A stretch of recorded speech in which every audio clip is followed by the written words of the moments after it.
nós estamos tendo a imensa satisfação de receber o nosso irmão Joamar, né?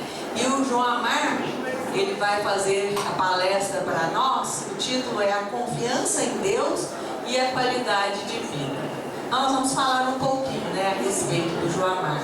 Ele nasceu na cidade do Rio de Janeiro, radicado em Uberaba, é advogado, professor universitário, jornalista, radialista, escritor, orador e conferencista, instrutor de cursos de desenvolvimento pessoal e empresarial, articulista de jornais diversos, coordenador de atividades de ensino, trabalha no Centro Espírita Aurélio Agostinho, atua em serviços sociais, coordenador de eventos espíritas, bancário, analista de negócios, atuou como administrador, programador e técnico em informática. Os livros que foram publicados por ele, é um desafio chamado Família, Reflexões para Bem Viver, Pequenas Atitudes 1 e 2, Reflexões para a Paz, Família, Laboratório das Almas. Então nós informamos a todos aqueles que quiserem adquirir os livros e no final ele estará autografando. Então nós vamos passar a palavra agora para o Joamar, que Jesus possa abençoar.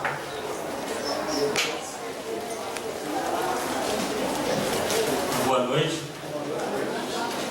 E toda vez que parece que tomou café, almoçou, tudo, né? Vamos lá, de ânimo. Boa noite. Ter ânimo na vida, alegria, né? Acho que a única coisa, o pessoal gosta de falar alguma coisa que fez, isso tudo na verdade, o que importa na vida é o que a gente deseja realizar. O que importa é o que nós temos que fazer a cada dia da vida. O resto é resto. O resto é resto mesmo. Todos nós esperamos uma vida longa, né, se Deus quiser, né? 100 anos para mais, né? Hoje em dia estão combatendo os radicais vivos, né? Pelo menos os radicais estão vivos, né? Pelo menos os radicais estão. Vamos deixar de ficar também, se Deus quiser, 105 anos, 110 para cada um, se Deus quiser. Então vamos falar um pouquinho sobre a confiança em Deus e a qualidade de vida. A ideia desse tema foi tentar materializar a questão da crença e da confiança na presença de Deus. O que significa isso de prático? O que significa em termos de ação na vida? Sabemos, confiar em Deus é muito bom, temos que orar, confiar em Deus a cada dia. Mas o que isso quer dizer no sentido prático de cada um de nós? Essa foi a preocupação para montar realmente esse tema. Encontramos realmente colocações muito interessantes, bastante interessantes, que vocês vão ver que torna-se prático no dia a dia. Não fica uma coisa muito telúrica, né? Etérea. Meu Deus, eu confio em Deus, tá? Então isso nós vamos tentar fazer esse exercício aqui com vocês durante mais ou menos as 6 horas, rapidinho, acaba tudo. Vai ter que aproveitar os foguetes, vocês soltaram os foguetes, né? Para nós aqui, né? Para o nacional pelo menos tudo bem, a gente aproveita. Então confiança em Deus é qualidade de vida. Então a primeira coisa para a gente pensar nisso é Deus. A primeira coisa aqui é Deus. Deus. Palavrinha complicada da gente meditar, né? Todo mundo fala Deus, tá? Se nós pararmos para pensar, como Allan Kardec, de maneira tão maravilhosa e inteligente, na primeira questão de O Livro dos Espíritos, perguntou o que é Deus. Na sua sabedoria, professor, educador, Kardec, o que é Deus? Então, quem é Deus? Ele já não numerou, já não deu a versão de que Deus era uma pessoa ou alguém. O que é Deus? Os Espíritos responderam com aquela maneira espetacular, com aquela sabedoria, que Deus é a inteligência maior, a causa primeira de todas as coisas. Então está em Deus, a inteligência suprema do universo, do multiverso, não importa as teorias que se criam ao longo dos tempos. Então Deus, o que vai significar Deus na nossa vida? Acho que mais do que entender e tentar explicar Deus, é porque explicar Deus é uma coisa muito complexa. Quando a gente às vezes começa a falar de Deus, principalmente às vezes na casa espírita, no estudo, dá nó na cabeça. Porque a base do nosso pensamento, ela é relativa. O nosso pensamento ainda é construído em cima da relatividade. materialmente falando e espiritualmente falando. Enquanto espíritos imortais, ainda não aprendemos a pensar fora da relatividade. Então, para nós, tudo tem que ter tamanho, início, fim, medida, cor, duração, massa. Então, o nosso pensamento é fundamentado ainda na relatividade. Isso dificulta entender Deus, porque Deus é absoluto. Aí vem aquela coisa de menino que dá nó na cabeça, mas como é que é? Deus, como é que explica Deus? Deus criou tudo. Tá, Deus criou tudo. Mas e aí, quem criou Deus? Ninguém. Já começa a dar nó, não dá? Ninguém criou Deus. Deus é incriado. Ninguém criou Deus. Mas como? Alguém tem que criar Deus? Lá vem o pensamento relativo. Está certo, a relatividade. Então Deus existe todos os tempos. É a única... Nem difícil definir, né? Porque Deus é o Criador. Nós somos criaturas. Então Deus é Deus, incriado de todos os tempos. Mas o importante não é tentar preocupar de onde veio Deus, é preocupar o efeito que isso faz na vida de cada um de nós. E aí nós começamos a meditar. E a compreensão de Deus aí ao longo dos milênios. Eu gosto muito daquela lenda do espelho, uma lenda antiga, tentando definir explicação da verdade de Deus, que diz que a verdade era um grande espelho que estava sendo carregado por 4 grandes aves. Cada uma estava lá carregando no bico uma alça, uma ponta do espelho. E lá, viajando pelos ares, de repente começou a dar um comichão no bico de uma, né? Começou a coçar, né? Coitado, não tem mão, né? Está voando, não tem asa. Começou a coçar, a balançar, acabou balançando e soltou a alça. Aí as outras 3 não conseguiram segurar o espelho e ele caiu de quilômetros de altura ao solo. Caiu e se partiu em milhões de pedaços. E milhões de pessoas ouviram aquele estrondo e começaram a vir de muitos lugares. O que aconteceu? E viram os cacos do espelho. Viram aqueles cacos do espelho e pegaram aquilo, olharam. A hora que eles olharam no espelho, viram um pedacinho da imagem deles e gostaram, guardaram. Então milhões e bilhões pegaram cada um caquinho do espelho e foram embora. A partir daquele dia, cada um dizia o seguinte: eu tenho a verdade. Na verdade, todos nós temos um pedaço da verdade, só Deus tem todo. Então não adianta ficar brigando com conceitos exageradamente, discutindo, fazendo disso um cavalo de batalha, porque na verdade, cada um de nós temos um pedaço da verdade. Então um dia que nós amadurecemos, todas as disputas em torno da supremacia da verdade vão se acabar na Terra. Porque nós vamos compreender que a verdade absoluta é Deus. Cada um de nós tem uma parte dela. O importante é o que fazer com uma parte dessa verdade. Então, ao longo dos milênios, compreender Deus foi um exercício para todos nós. Acertamos? Não. Ainda não. Porque nós temos ao longo da história da humanidade muitas e muitas guerras religiosas, disputas, né? Não, eu tenho a verdade, agredindo o irmão, agredindo o semelhante que pensa diferente. Como infelizmente, apesar do progresso da civilização, já temos aí o direito à liberdade de expressão, ao culto religioso, que no caso nosso no Brasil está previsto na Constituição, mas ainda temos ainda intolerância, né? Temos aí às vezes atos de agressão. Tivemos em Uberaba há cerca de 2 meses atrás, no túmulo do Chico, né, atentado. Quer dizer, companheiros que não compreendem a visão, no caso espírita, e infelizmente pela intolerância, como temos aí ao longo dos tempos. Nós vemos aí chuta santa daqui, joga um monumento de lá, queima um livro acolá. Isso é sinal que nós ainda não compreendemos Deus nesse período. Então o que é mais importante para nós? Entender qual o caminho para Deus. Então, o importante é chegar a Deus. Não é querer definir aquilo que para nós é indefinível. O importante é, na vida prática, qual que é o caminho para Deus? Então, o caminho da verdade. Então, se eu não tenho a verdade integral, eu posso ao menos começar a buscar dentro da verdade que eu possuo o melhor modo de agir, o melhor modo de me planificar na vida. Esse é o nosso grande desafio. Não basta pensar, eu tenho Deus no coração. Sim, mas nós temos que ter Deus na consciência, na razão, no coração, nas mãos, nos pés, no verbo, na ação, no pensamento. Como diz Emmanuel, através das mãos de Francisco Cândido Xavier, uma lição do livro Religião dos Espíritos, é preciso estar com Deus na ação, olhando o semelhante e fazendo bem aos outros. Eu gosto muito dessa lição porque Emmanuel é muito prático, né? Então ele fala o seguinte, olha, então faça do seu dia um dia útil ao semelhante. Então ande, caminhe, use suas mãos para servir alguém. Aí o próprio Emmanuel no parágrafo seguinte fala o seguinte: se você não tiver as mãos, use as pernas, os pés para caminhar em direção a alguém. Vamos supor que por uma contingência da vida você não tem as mãos, os braços, os pés e as pernas. Então Emmanuel nos fala, use o verbo para transmitir o bem, consolar, confortar e esclarecer. Vamos supor que também não tenha o verbo, seja mudo. Então ele fala, use os olhos para transmitir a fé, porque os olhos representam o espelho da alma. Então use a fé pelo olhar, né, vivo, ativo.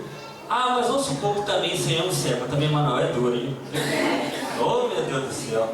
Emmanuel é duro naquela. Mas vamos supor que tenhamos os pés, as pernas, os braços, as mãos, sejamos mudos, surdos e cegos.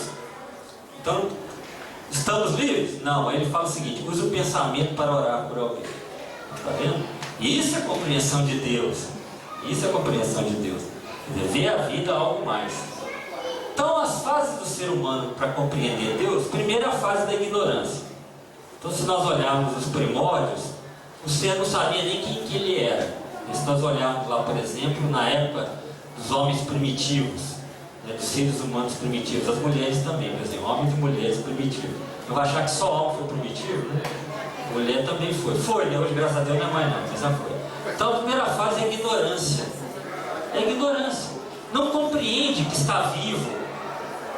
Tem uma comunicação dada num grupo de estudos na Espanha, na época de Allan Kardec, que está no livro Roma e o Evangelho, da Federação Espírita Brasileira, que lá é um livro muito interessante, porque lá eram 4 padres muito cultos da igreja na Espanha na época, que foram convocados, né, pelo bispo, olha, vocês vão estudar esse tal do livro dos Espíritos, esse tal de Allan Kardec, para encontrar os pontos para nós atacarmos, para destruirmos essa obra.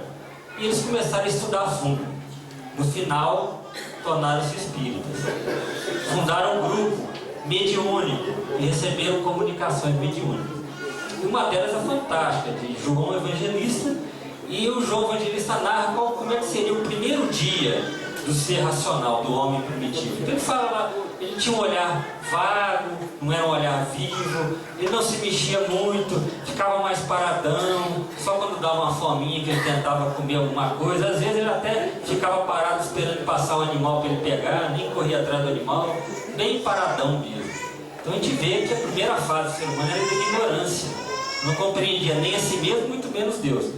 Depois ele começou a se aproximar de Deus, mas a entender não Deus no sentido maior, mais lato da coisa. Ele começou a entender Deus naquilo que ele não compreendia e tinha medo.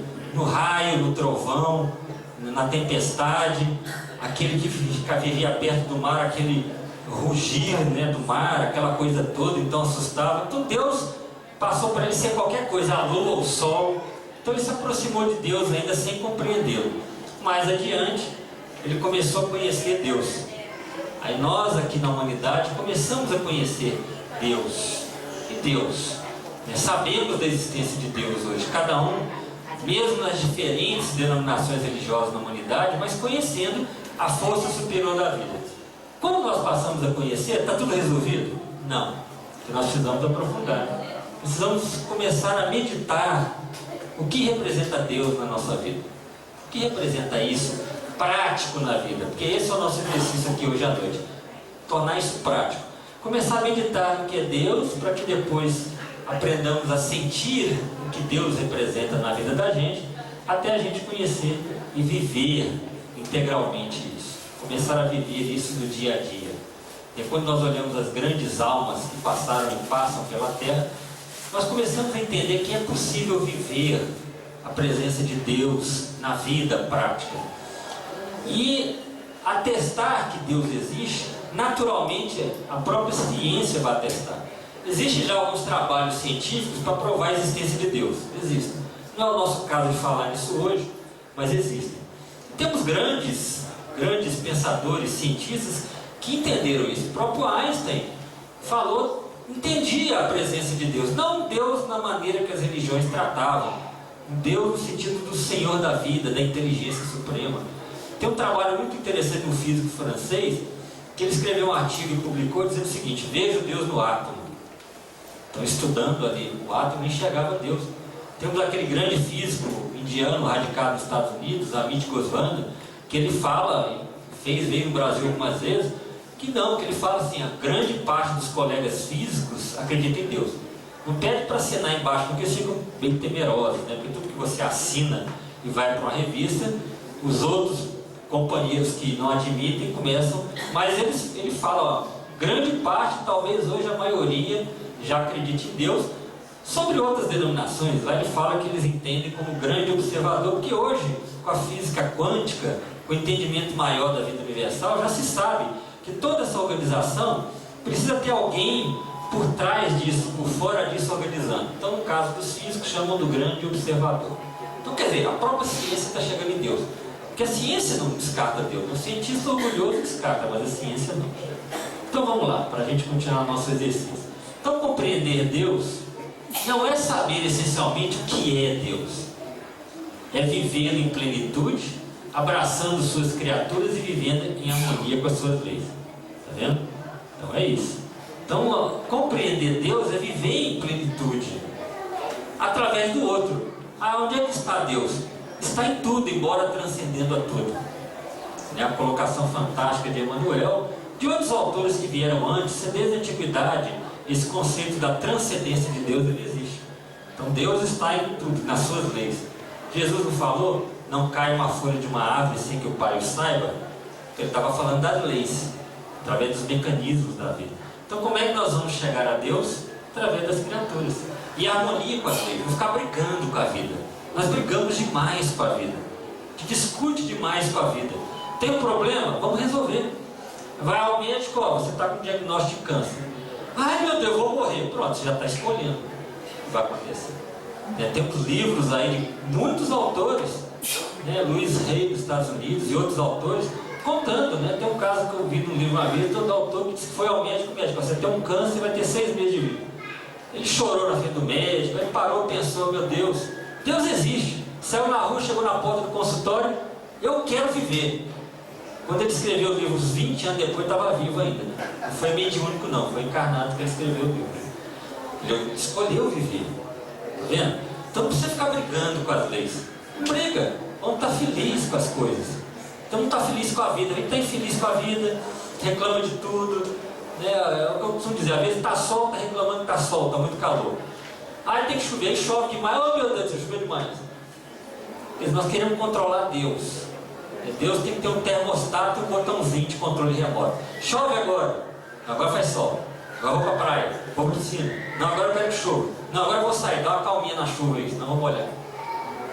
Aí vamos fazer igual aquele filme Clique. Se cada um tiver um controle remoto, fica louca a coisa. Cada um vai apertar de um jeito, Então, vamos lá. Então, precisamos meditar e também falar aos nossos filhos das coisas espirituais e dos princípios que regem a vida. Mais importante que a carreira amanhã será o papel que desempenharemos como ser humano na sociedade. Então, começar a pensar o que representa isso na vida. Mais importante que ter dinheiro e patrimônio será o tesouro espiritual que acumularemos ao longo da vida. Mais importante que o excesso de conhecimento da cultura humana será a sabedoria quanto ao espírito e às leis morais e espirituais da vida. Mais importante que galgar degrau na ilusão humana será a promoção e elevação espiritual pelas conquistas do amor, da fraternidade, da solidariedade e do cumprimento dos deveres maiores. Então nós precisamos meditar para agir na vida diferente. Nós escolhemos todos os dias o que nós vamos viver. Essa é a verdade. Ontem o Valtinho estava falando aqui sobre amor, sexualidade. Amor, gente, é opção. Deus nos convida a conviver com as almas e nós temos a opção de amá-las ou não. Agora nós ficamos naquele sonho de encontrar tudo pronto, não é assim? Nós queremos chegar no supermercado e encontrar tudo pronto. Se possível, o prato pronto, Hoje é o fast food, a era do fast food. Você quer comprar lasanha pronta, põe no forno. Você quer comprar o arroz pronto, põe no forno. Você já compra o frango quase pronto, temperado, no saco plástico, põe no forno. Nós queremos também nas amizades, na afetividade. Quer bater o olho em alguém, quero me apaixonar perdidamente. Quem quer pronto. Vamos construir, gente, todo dia um pouquinho. Está todo mundo querendo sair do Brasil, né? A coisa está feia, está meio brava, né? A maré está meio complicada. Eu quero ir para a Europa, eu quero ir para não sei aonde. Nós queremos coisa pronta, tá vendo? Não, vamos sofrer, né? Aqui para construir uma sociedade nova. Esse desafio é maior, é mais importante. Nós gostamos de tudo pronto. É, se possível, o filho já nascer pronto. É com um manual de instruções, com direito de garantia e devolução, se possível, né? Nós pedimos isso. Casamento, eu estou fazendo isso já, né? Tem que devolver rapidinho. Pode não. Pode não. Então nós precisamos crer em Deus, compreender Deus, aceitar Deus, gostar de Deus e amar a Deus. Só isso. Mais nada, né? Facinho. Então crer em Deus. Intelecto, compreensão do que se representa Deus. Compreendê-lo, compreender suas leis. Compreender suas leis. É o que eu falei, parar de brigar com a vida. Ah, mas as dificuldades existem. Existem porque nós precisamos delas. Se não houvesse as dificuldades, onde estaríamos? Pensemos bem.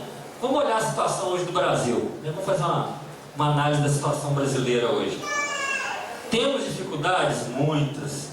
Mas eu falo o seguinte: vamos imaginar que por uma mágica qualquer, né, fossem reencarnar 503 espíritos superiores e fossem ser eleitos deputados federais. 503, né? Toda a nossa Câmara dos Deputados de Espíritos Superiores. Viriam aquelas leis maravilhosas. Almas superiores, educadores, almas cristãs, maravilhosas leis.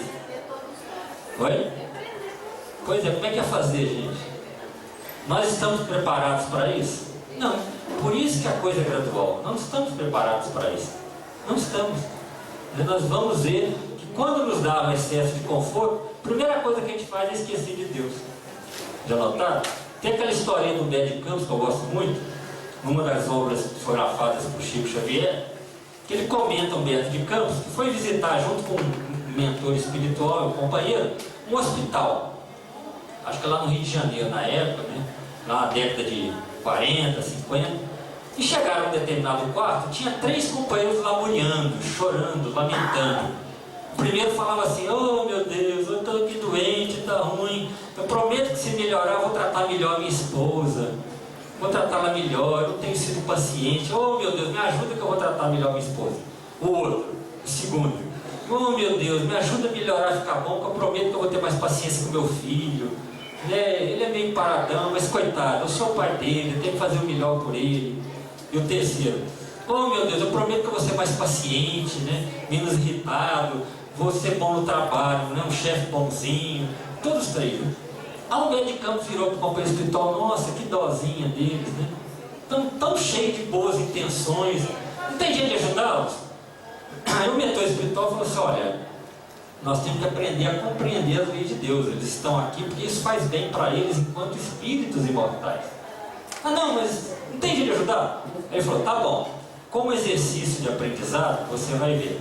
Então ele parou, se concentrou, orou, transmitiu o processo magnético, fluidoterápico, transmitiu energia, deu um passo em cada um, e ele falou: ó, pela noite eles vão melhorar, voltemos amanhã bem cedinho. E realmente eles melhoraram à noite, bem cedinho, né? Porque espírito, né, a ver nem dorme, né? Para a gente acordar muito cedinho é ruim, né? Mas o espírito dorme quando muito encosta um pouquinho. Aí chegaram bem cedinho. Aí estava lá os 3, entrou no quarto, Humberto de Campos naquela expectativa de ver eles renovados, né? Aí, primeiro: ô porcaria, cadê o médico que não chega, não quer trabalhar não? Que médico chato, vamos lá. Viramos pro médico: chama esse médico vir logo, que até alto, eu tô bom. Quero lá logo aquela mulher gastadeira, deve estar gastando tudo.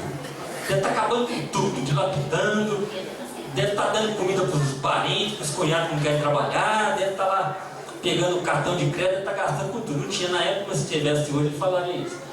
Então tá, aí o Humberto de Campos assustou, né? Virou pro segundo, é o que disse: vamos logo, tem que ir embora logo, porque senão aquele filho meu tem que dar um jeito, aquele preguiçoso, sem vergonha, vagabundo, que não quer trabalhar. Ele já assustou, né? Virou o terceiro, que disse que ia ficar bonzinho. A enfermeira veio com um cafezinho da manhã, aquele chazinho, deu um tapa na bandeja, caiu um chá quente na enfermeira, no rosto dela, queimou. Essa gororoba, essa porcaria, quer saber disso, não quero ir embora daqui. Aí o Humberto de Campos ficou assustado, né? E o mentor espiritual: você tá vendo? Cada um tem aquilo que merece, precisa, não é? Deus não é ruim, Ele quer o nosso bem, né? Como diz o exemplo dos espíritos: você não leva o seu filho no médico, no dentista, tomar injeção. Aquela criancinha cheirosinha, bonitinha, com poucos meses de idade, você leva lá no posto para tomar uma agulhada. Isso é maldade da gente? Não é. É melhor ela tomar uma agulhada do que morrer de tétano, difteria, ter coqueluche, etc. Não é assim? Isso nós temos que compreender os desígnios de Deus. Agora, qual a importância de termos Deus isso, né? Qual tem a importância de ter Deus em nossas vidas? O futuro. A grande diferença é o futuro. O olhar sobre o futuro é outro. A visão sobre a vida amanhã, a partir de hoje, é outra. Por quê? É otimismo, é expectativa. Então lá Allan Kardec, no capítulo 2 do Evangelho, fala o seguinte: a ideia clara e precisa que se faça da vida futura proporciona inabalável fé no porvir, fé que acarreta enormes consequências sobre a moralização dos homens, porque muda completamente o ponto de vista sobre o qual encaram eles a vida terrena, porque muda a visão da vida. É diferente, né? Você chegar para alguém e dizer para ela: olha, não existe nada, não existe futuro. Qual que é a reação da criatura que acreditar nisso? Vai se desesperar perante o presente. Qual um dos grandes males da vida moderna? É o materialismo. Do materialismo vem o egoísmo, também o orgulho, a vaidade, a ambição desmedida por causa do materialismo. E um dos filhos mais complicados do materialismo é o imediatismo. Porque não tendo a esperança do amanhã, você quer fazer tudo hoje, agora, nesse instante.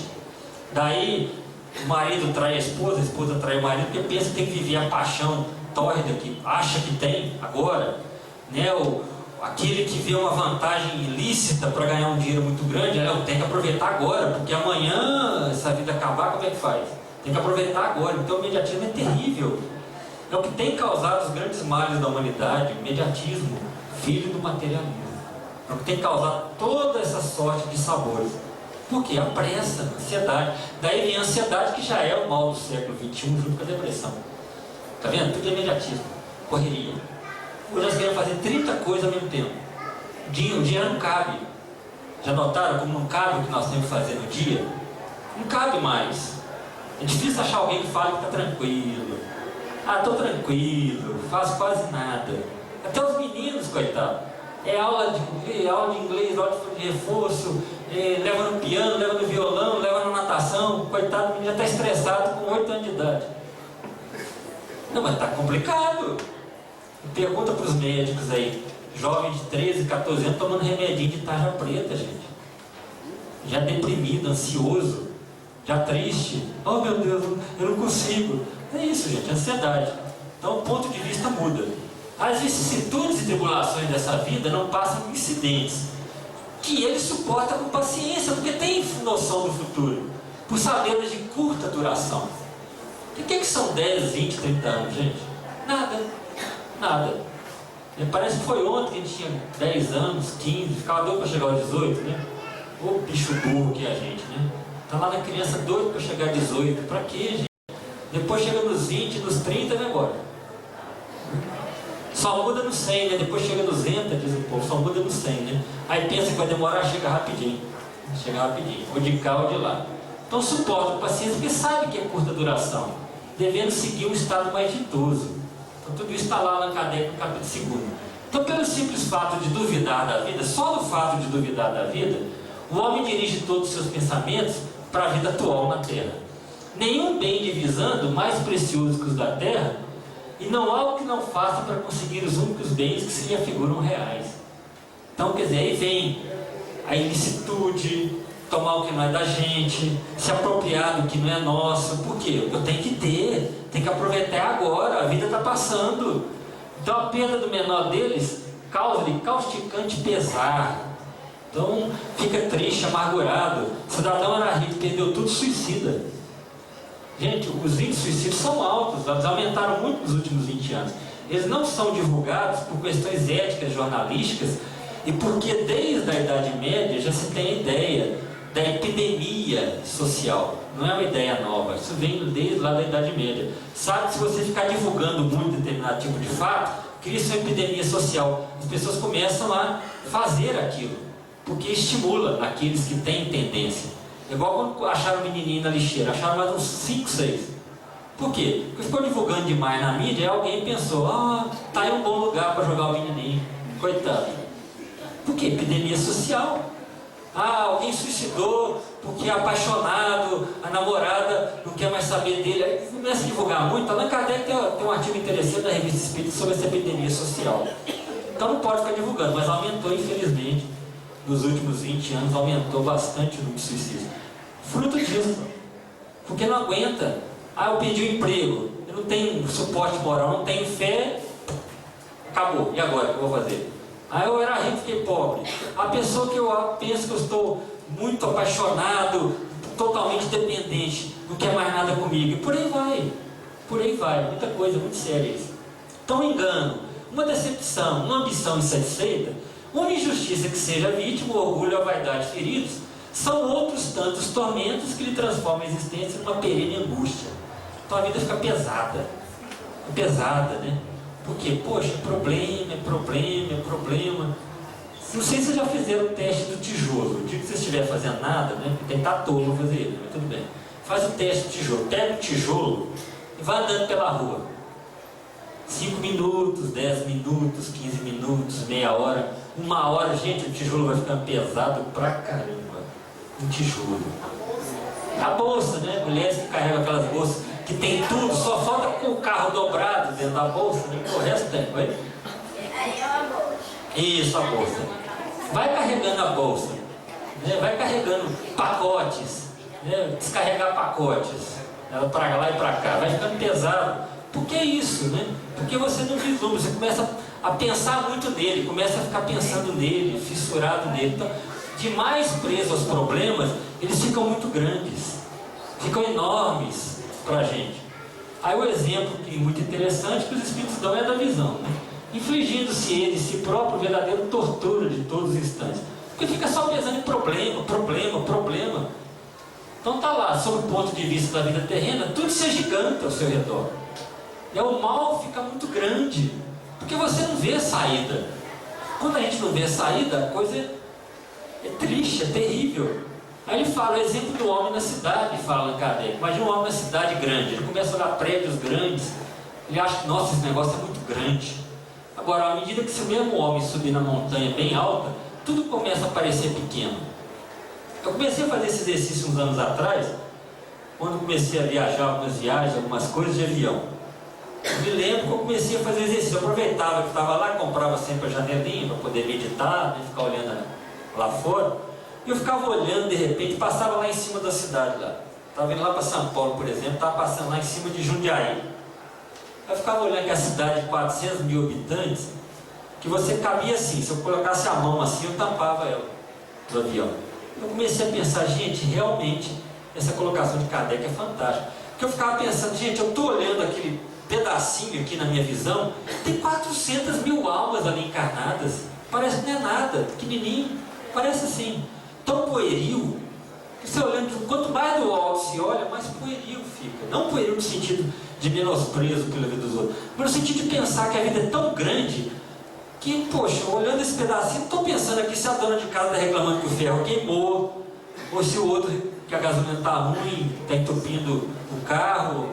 Quer dizer, as coisas vão ficando tão pequenas, né? Então a vida futura, grandes e pequenos, se confundem.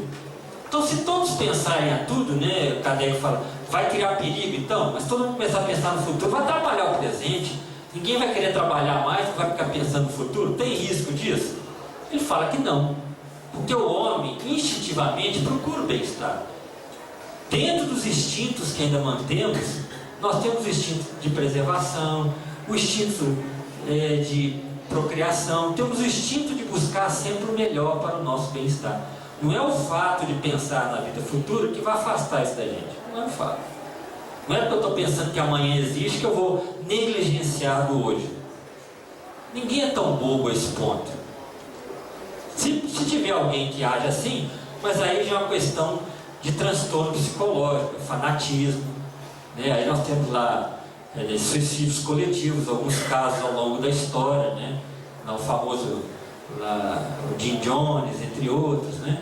Quer dizer, que suicídios coletivos, mas aí é o fanatismo, é um transtorno psicológico, as pessoas entram num estado de euforia psicológica que não é normal.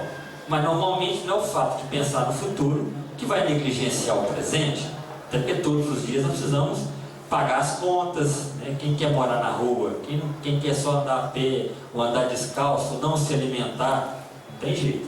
Então, mesmo pensando em ficar pouco tempo ainda na Terra, nós vamos querer o melhor, porque a procura pelo bem-estar acaba forçando o homem a melhorar as coisas, porque nós trabalhamos ou por necessidade, ou por gosto, ou por dever. Para nós ainda na humanidade é por necessidade, porque trabalho ainda é um peso para a gente, né? Aquela história, se perguntar para todo mundo aqui, qual que é o dia mais chato da semana, gente? Qual? Qual que é o dia mais chato da semana? É segunda? Pois é, nós vamos achar que é segunda. Por quê? Porque para nós trabalho ainda é necessidade. O espírito superior é gosto e dever. Trabalha sorrindo. O espírito superior trabalha. Nós vemos nas comunicações desses trabalhadores mais gabaritados, sai do lugar, qual que é o descanso? Uma outra atividade diferente. É o descanso deles. É um descanso. Às vezes dá uma encostadinha de 10 minutinhos do dia inteiro, faz uma reflexão, meditação, pronto, descansou, vamos para outra. O espírito que vai melhorando quer amar o trabalho, para nós não. Se eu perguntar, a gente trabalha o ano inteiro esperando o quê? Férias, tá vendo? Trabalho para nós ainda é necessidade, ainda é um peso. É assim, trabalha 11 meses naquela gana por causa de 30 dias de férias. Também depende do trabalho. A pessoa gosta do seu trabalho. Ou outra pessoa trabalha e não gosta. Não, tudo bem, mas mesmo fazendo o que gosta, a gente gosta de umas férias, né? A gente adora as fériasinhas, né? Né? Tá vendo? Então a importância é relativa ao presente, consolando-se com os revés, aguardando o futuro que constrói. Então aquele que se identifica com a vida futura, assemelha-se ao rico, que perde sem emoção uma pequena soma. Então alguém que é rico, perdeu um dinheirinho e não fica preocupado. Eu sou rico. Ah, perdi uma nota de 100. Vamos nós perder uma nota de 100. Eu vou ficar o dia inteiro com aqui na cabeça, meu Deus do céu. Outro dia na casa a cachorra mastigou a nota de 100. Graças ao sogrão do Silas ali, vai ter gente trocar, porque metade da nota, mas um pouquinho sobrou, dá para trocar, né? Mais de 50% realmente a gente consegue trocar a nota na Caixa Econômica do Banco do Brasil, a gente consegue, desde que tenha número de série, né, colega? Tem que ter o número de série, senão não consegue trocar. A bicha, graças a Deus, ela não comeu o número de série, foi caridosa a cachorra, vai dar para trocar a nota. Mas que eu fiquei no pesar, eu fiquei, olha que eu vi. Morre não, come qualquer coisa. Aliás, comer nota de sangue deve fazer um bem danado. Então, tá vendo? Então o rico perde um pouquinho, né? Não liga, 100 reais, né? Aquele cujo pensamento se concentra na vida terrestre assemelha-se ao pobre, que perde tudo que possui e se desespera. Tá vendo? Se eu focar demais na vida presente, é o pobre que perde o que tem. E, coitado, dá uma dó nas enchentes, né? O coitado perde tudo na enchente, começa a acumular um pouquinho, na próxima perde tudo de novo. Isso é lição de esperança, gente. Porque aqueles que não têm esperança vão embora, vão para outra cidade, vão para outro lugar. Aquele que permanece, ele tem esperança na manhã, olha que bonito. Porque está no mesmo lugar, né? Vai, perde tudo de novo. Então a importância atribuída aos bens terrenos está sempre na razão inversa da fé que se tem na vida futura. Quanto mais importância se dá às coisas atuais, é sinal que menos fé nós temos no futuro. Eu costumo lembrar muito, já coloquei isso em artigo, a questão até de quem é espírita. Que espírita materialista e espírita cristão. O espírita cristão é aquele que já busca viver com mais intensidade os valores da espiritualidade. Mas a maioria de nós somos espíritas materialistas. Né? Por quê? Porque nós já temos a espiritualidade no intelecto, mas não temos ainda o sentimento, na prática, na vivência. Eu costumo até dar um exemplo prático, é só imaginar que qualquer um de nós, né, que, por exemplo, você chegou no trabalho determinado dia e o patrão te chamou no canto, olha, eu tenho que te demitir porque a maré está brava. Aí você fica triste, não, mas minha mulher está doente, não tem emprego, tem 4 filhos para alimentar, um deles inclusive tem que ir no médico, toma um remédio caro, mas não posso fazer nada. Aí você fica triste, não pediu emprego. Aí você vai para casa, passa um carro que joga uma água suja na roupa, né? Chega em casa, a mulher fala assim, olha meu marido, chegou um rapaz cobrando dívida aqui, a coisa está feia. Quer dizer, está triste, né? Aí você sente um mal-estar, corre lá no postinho de saúde, o médico examina e você está com um problema grave, hein? Vai ter que curar, que está com a gastrite seríssima. Então acabou de falar assim, pelo amor de Deus, o dia de hoje está terrível, né? Mesmo sendo espírita, quem te deixaria mais tranquilo? Opção A, você vai ao centro espírita à noite, os espíritos se comunicam pelo médico e falam o seguinte: tenha fé, meu filho, fique tranquilo que nós estamos te amparando. Essa é a opção A. Isso te deixaria mais tranquilo? Ou a opção B? Toca o telefone, você atende, aqui é o advogado do seu tio, os pais já tinham morrido, não tem filhos, deixou uma herança de 4 milhões para você. Qual das duas opções vai deixar a gente mais tranquilo? Pois é. Quer dizer que a nossa fé está muito pequena, nós somos ainda espíritas materialistas. É isso, gente. Por isso que eu falo, aqui está fácil, chegar aqui que é difícil, né? Agora, na prática, né? Vamos lá. Aí eu consegui colher alguns exemplos práticos da diferença de ter fé em Deus na vida. São exemplos práticos. Equilíbrio nos hábitos comuns da vida. Quando a gente tem mais fé, a gente passa a ser mais equilibrado, por exemplo, na alimentação. Aí faltou um ar ali, não exagerar na alimentação. Pessoas que têm mais fé exageram menos, contêm mais ansiedade na hora de comer. Tá vendo? Resistem mais aos vícios da bebida, quem tem mais confiança na presença de Deus, que Deus existe, Deus está nos amparando, bebem menos. Por isso que eu falo que a fase universitária é um ateísmo completo, né? É um negócio terrível, né, de bebida. Então resiste mais aos vícios da bebida, gasta menos em compra, se excede menos. Vai comprar, pensa bem, não posso, isso exagera, falta para alguém, Deus não vai achar bom comigo. Faz diferença, gente. A pessoa que tem fé e confiança em Deus são menos escravos do lazer inútil, porque não consegue ficar tão paradão e à toa, porque a consciência dói mais. Olha que diferença, isso é prático, gente, na vida prática. Eu achei um monte de pesquisas, eu coloquei uma aqui só, mas achei outras.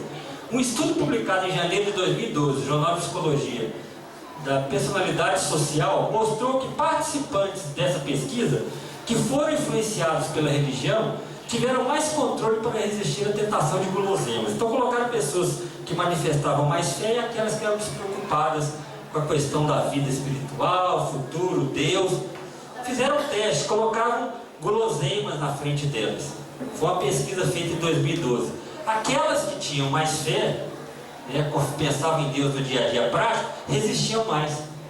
Entre outras coisas, é uma pesquisa só, achei muitas. Então coloquei uma só em cada slide ali a partir de agora. Mas tem várias, mostrando, faz diferença, gente, até isso. Come menos, gasta menos na hora de fazer compra, né? Por isso na hora de leva junto com o cartão de crédito, gente, leva lá uma Bíblia, o Evangelho segundo o Espiritismo, tá, gente? Prega o cartão de crédito na capa do Evangelho segundo o Espiritismo, tá? E vai ajudar a gastar menos, viu, gente? Vai ajudar a gastar menos. Isso aí está comprovado por pesquisa, viu, gente? Não estou falando à toa, não. Outra coisa, quem tem fé em Deus, a confiança em Deus na vida, ó, alívio da ansiedade. Pensar em Deus alivia a ansiedade de errar.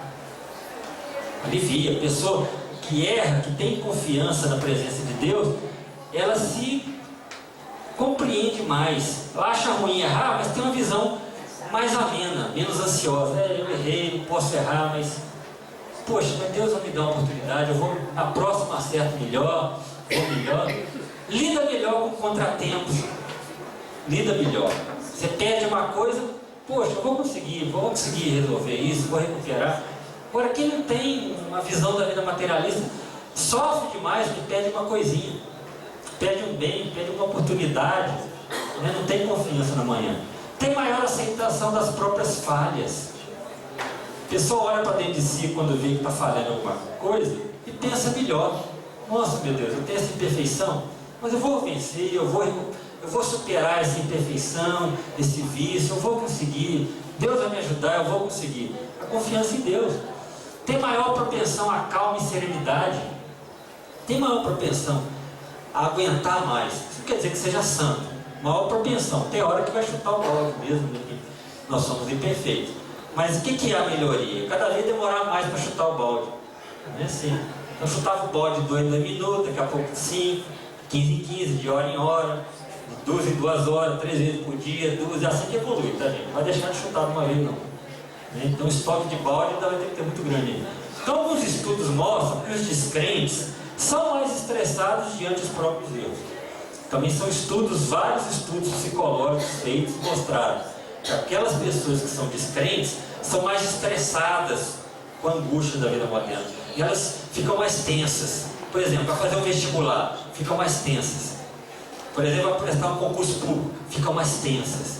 Por exemplo, para uma entrevista de emprego, ficam mais tensas, mais ansiosas. Quem tem mais confiança no dia a dia, na presença de Deus na vida, não quer dizer que não vai ficar tenso, mas fica menos. Fica menos. Outra, aumento da autoestima. A pessoa que tem confiança mais em Deus sente-se melhor sobre si mesma. Sente-se melhor. A autoestima dela é melhor. Porque ela pensa o seguinte: poxa, eu errei, fiz uma bobagem. Pô, eu sou filho de Deus, né? Deus não é bobo. Deus é Deus. Se Deus é Deus e me criou, porque eu tenho uma finalidade superior para a vida, eu estou aqui não é à toa. Então isso aumenta a autoestima. Não é aquela coisa de pensar assim: ah, Deus não existe, então eu sou um fracassado, eu não sirvo para nada. É aquela autopiedade quando pega a gente no momento de uma baixa da autoestima, quando a gente abre um pouco a guarda para os pensamentos piores, né? Melhor ajustamento psicológico na vida. A pessoa tem um melhor ajustamento psicológico, tem a maior valorização de si, porque se vê como filho de Deus. Se vê. Poxa, eu sou imperfeito, mas eu sou filho de Deus. Eu me lembro na década de 70, uns adesivos em carros, colocava assim, ó: eu não sou Deus, mas sou filho dele. Então, sou filho dele. Então tem a herança de Deus. É a herança de Deus. É uma herança fantástica, principalmente amor e felicidade. Maior derrubada das diferenças. Quem tem mais confiança na presença de Deus, olha para o semelhante, não fica vendo tanta diferença. Porque eu vou te falar uma coisa, viu? Olhar 2015 e ver tanta intolerância dá tristeza. Ainda bem que a gente sabe que tudo faz parte do processo. A humanidade está melhorando, apesar dos pesares, está melhorando. Há um processo de modificação na humanidade ao longo do terceiro milênio, que dá tristeza.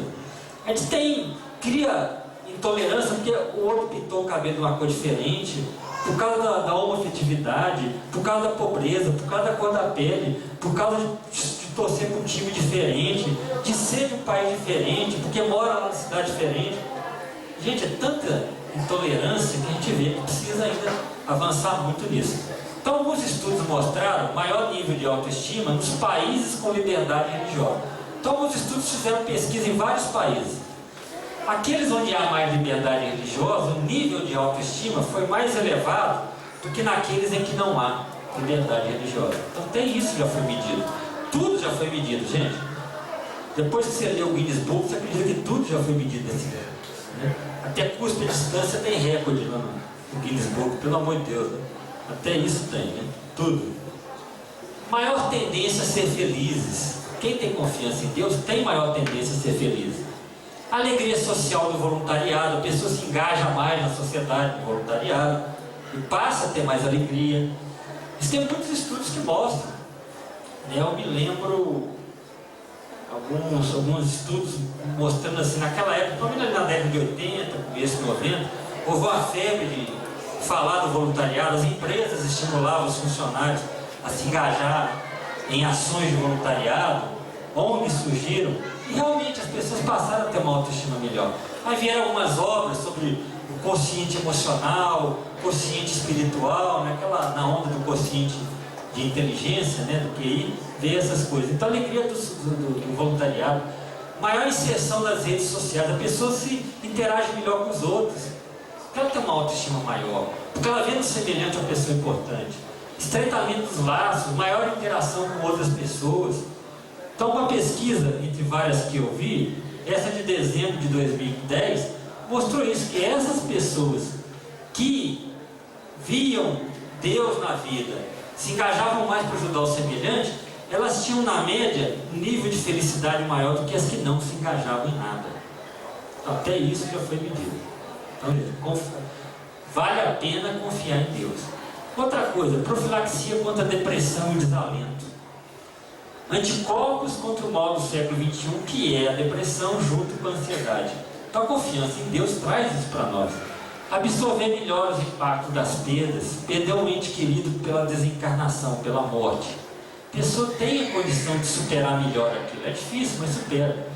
Melhor recuperação de depressões já instaladas, maior resposta aos estímulos. Entre várias pesquisas, eu peguei uma publicada no Jornal de Psicologia, de Clínica Psicológica dos Estados Unidos, de 2010, que mostrou que a crença num Deus amoroso melhorava a resposta dos pacientes ao tratamento psiquiátrico, dos deprimidos. Então, aqueles deprimidos que, junto com o tratamento convencional, era levada a questão da ideia de Deus, eles respondiam aos remédios de maneira mais eficaz. Até isso, gente, na química, o funcionamento do remédio no organismo. Tem livros escritos hoje por psicólogos, colocando Jesus como o maior terapeuta. Porque as ideias de Jesus são ideias que libertam a criatura. Quando fala em perdão, quantas pessoas buscam um psicólogo ou psiquiatra porque não estão conseguindo digerir uma mágoa? Então, quer dizer, o Evangelho é terapêutico, ele é educador e é terapêutico. Então responde até melhor aos tratamentos com remédio. Tanto que a pessoa que tem mais fé e confiança tende a largar o remédio mais rapidamente. Quer dizer, o médico vai desmamando o paciente, mais rapidamente ele consegue fazer isso. Então, maior cuidado com o corpo, melhor compreensão da importância do corpo como instrumento de trabalho, menor incidência de doenças, curas mais rápidas, porque quem tem fé, o tratamento é melhor, responde mais rapidamente aos tratamentos, melhor funcionamento do organismo. Eu coloquei aqui, entre outros, um estudo de 2011 na Noruega, que mostrou que os frequentadores de núcleos religiosos, pelo menos que iam à igreja ou templo, qualquer que fosse a denominação religiosa, pelo menos 3 vezes por mês, tiveram a pressão arterial 1 ou 2 pontos mais baixos que os não frequentadores. Até isso faz diferença, pressão arterial, gente. Até isso faz diferença. A pessoa tem 1 ponto ou 2 mais baixo. Então, por exemplo, hipertensos, vão trabalhar aí, viu, gente? Nas igrejas, nos centros espíritas, nos templos evangélicos. Vamos lá, gente, baixa a pressão, viu? Mas não é por isso que vai aumentar o consumo de sal, né, viu, gente? Não tem milagre também não, viu, gente? Vamos lá. Maior cuidado com a alma, se pensar mais como ser espiritual, meditar mais sobre as consequências dos erros, visão mais abrangente da vida, ora mais, é mais desperto quanto à condição de fraternidade com semelhantes, porque vários estudos mostram que a reflexão sobre a existência espiritual dificulta o surgimento de transtornos diversos. Então a pessoa que está mais bem lidada com essa questão espiritual, fé em Deus, confiança em Deus na vida, ela tem mais resistência aos transtornos de ansiedade, obsessivos compulsivos, entre outros. Tem mais facilidade em resistir. E nós, espiritualmente falando, sabemos, você fecha mais a porta às obsessões. Então a pessoa fica mais blindada contra as obsessões. Fica mais blindada.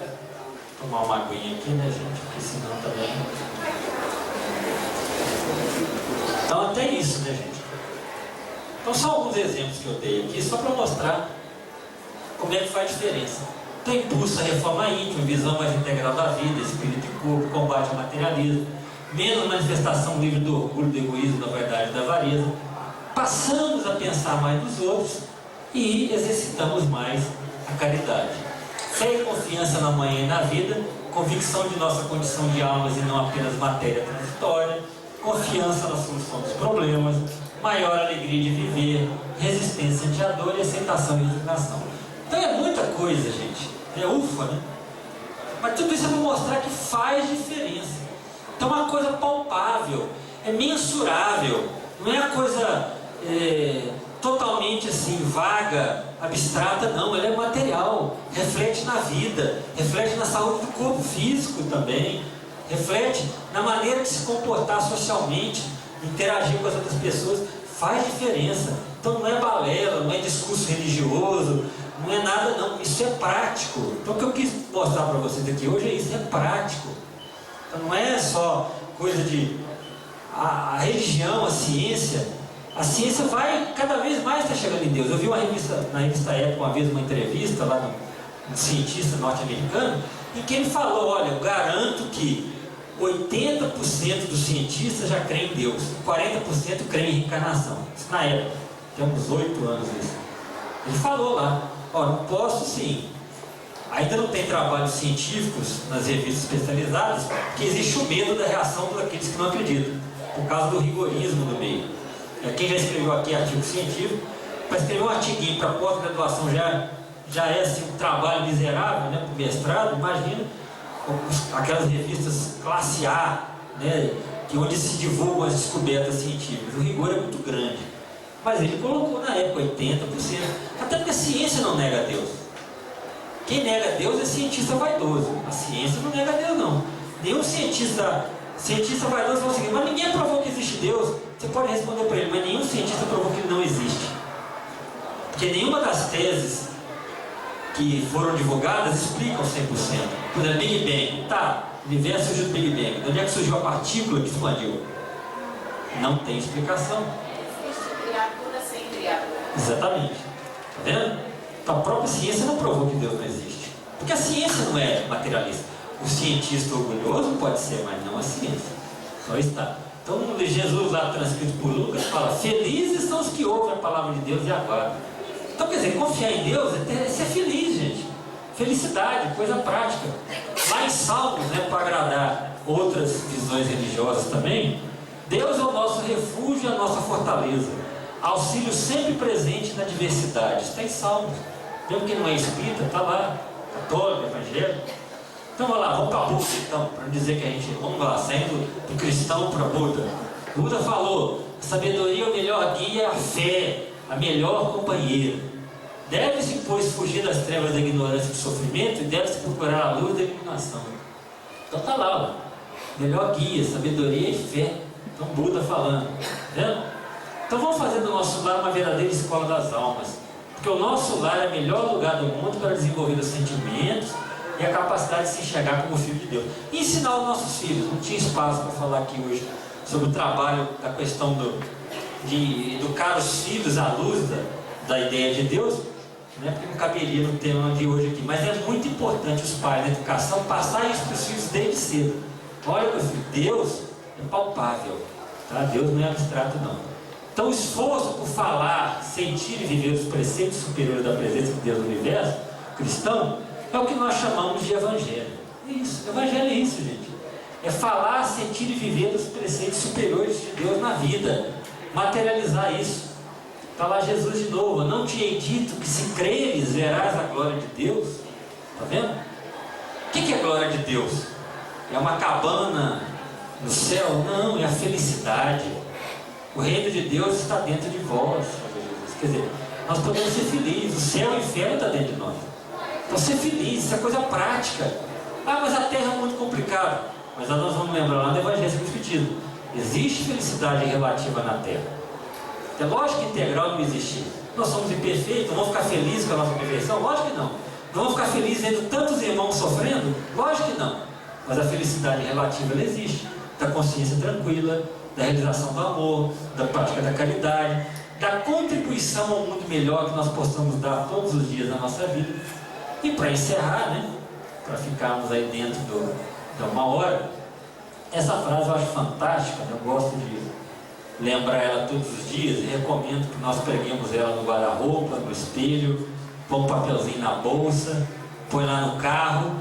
Aquele momento que você estiver assim, desanimado, para baixo, down, triste, pensando que nada dá certo, eu sou uma formiga, não sou nada. Aí você dá uma medida nessa frase que você melhora. Entendeu? Isso aqui é a frase do personagem de Ezequiel, que é o Estevão. Você está lá no livro Paulo e Estevão. Para quem já leu Paulo e Estevão vai se lembrar. Quem não leu tem que ler, né? Porque todos nós não podemos desencarnar sem ler Paulo e Estevão. Temos um companheiro evangélico, né, o colega advogado Leucio, Angélica está ali acompanhando nosso trabalho. O Leucio disse que gostou muito de ler o Paulo e Estevão. Já leu o Paulo e Estevão. Então é isso. É um livro, é uma bíblia sobre a vida de Paulo e de Estevão. Então quem não leu, leia. Quem leu vai lembrar lá no início do livro, quando o Estevão ainda não tinha sido modificado o seu nome para ser reconhecido como Gesiel, que era uma alma de uma luz maravilhosa e fantástica, e os romanos em perseguição à família haviam expoliado de todos os bens. O pai foi reclamar, um senhor venerável, idoso, morreu ali na frente dos filhos, era Jesiel e Abigail, a irmã, né? Os soldados o chicotearam, acertaram aqui a jugular, ele morreu com a hemorragia na frente do Jesiel e da irmã, e os dois foram presos, ficaram numa cela infecta, que tinha uma janelinha muito pequenininha lá em cima, né? Que mal dava para ver o céu, e Jesiel condenado a trabalhar nas galeias romanas, que eram os barcos romanos, que ficavam lá no porão, os escravos remando, morriam de tuberculose, porque ficava lá, naquela parte ficava meio abaixo da flor d'água, muito úmida. E os escravos ficavam lá remando, mal alimentados, quase bebiam água, morriam de tuberculose e jogavam eles no mar. Então todo esse quadro triste, né, o Jesiel sabendo que já nunca mais, naquele momento, veria a irmã, o pai havia morrido há poucas horas, sabendo que ele ia ser escravo por resto da vida até morrer, ele chama Abigail para olhar pelaquela janelinha pequena e fala para ela: vamos ver a lua, Abigail. Olha a lua lá, e fala: Abigail, né? Para que eles não perdessem a fé, e fala uma frase dessa na situação deles, gente. Os que caminham no mundo convictos da paternidade divina seguem confortados e felizes. O cara não falou isso montado em 4 milhões de reais, bonitão, né? Com uma mulherona do lado, saudável, fazendo sucesso em Hollywood, não. Ele falou isso no momento de espoliação de bens, de perda afetiva, de pobreza e doença, né? Porque não tinha, mas sabia que ia morrer de tuberculose. Uma alma falar uma frase dessa tem que servir pra gente. Então, gente, vamos lembrar sempre que quem caminha no mundo realmente vivendo a vida, a esperança, a compreensão que Deus está conosco, a gente segue confortado, feliz. Tudo vai passar, tudo passa. Como diz o ditado antigo, né? Com exceção do motorista e do cobrador, tudo é passageiro. Tudo é passageiro, tudo vai passar, tudo vai passar. Lembrando uma historinha para encerrar, eu gosto muito de lembrar isso lá na universidade, né? Porque por dia que você estiver triste, né? Não sei se você já ouviu falar esse caso do Chico, né?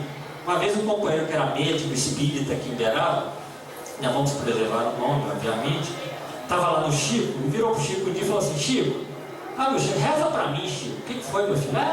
Corre demais, essa vida está muito corrida, a gente faz coisa demais, trabalha demais, inventa muita coisa, sai, vai para o centro espírita. Não, Chico, está muito corrido. Reza para mim para a coisa ficar melhor, mais tranquila, né? Menos tumultuada. O Chico estava escrevendo ali no livro, autografando, eu estava lá pondo o nome para mandar para alguém, falou para ele, virou para ele e falou assim: meu filho, eu vou rezar para nosso Senhor Jesus Cristo para você ter uma hepatite. O que é isso, Chico? Meu filho, você vai ter hepatite, você vai ficar deitadinho, vai descansar, ninguém vai ficar te procurando, vai ficar na tranquilidade. Nunca mais ele reclamou. Então, nos dias que a gente começar a reclamar muitos problemas, está fazendo coisa demais, lembra de hepatite, tá? Então, que Jesus abençoe. Obrigado pela paciência.